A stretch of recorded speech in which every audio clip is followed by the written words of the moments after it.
I was young, I was really influenced by Emerson's thought about nature and language. He in his first book, talks about how language and nature mirror each other and translate each other. And they both are languages of the soul, he said. When I was a little bit younger than him, I was given a toolbox.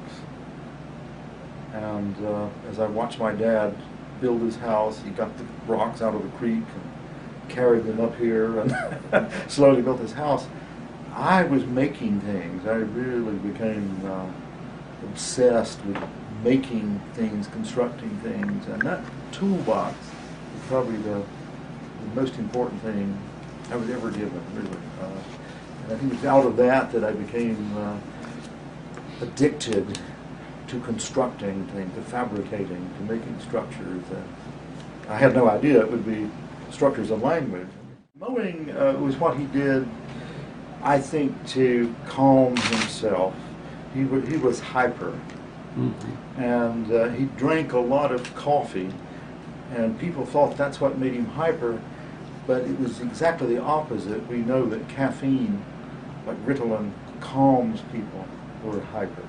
Oh. And working that rhythm of mowing was a way of calming himself. In the summer of 1964, I was working on the loading dock, GE, loading boxes onto trucks, and came a storm, and then as it started clearing up, these great shafts of light came through the clouds, and I thought, oh, they're like the timbers bracing the sky, and I wrote this little haiku poem, and that's what kicked off this great rush of poetry writing, which took me over my senior year at Chapel Hill. That's where I really started writing poetry.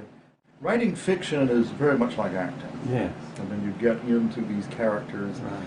You prepare to write a story pretty much the way an actor prepares. An actor thinks about the body language, the gestures, what kind of clothes, how do these people move, how do they respond to certain things, what are they like, things that never get into the play, into the film, but that you think about as you're creating a character. And you write exactly the same way.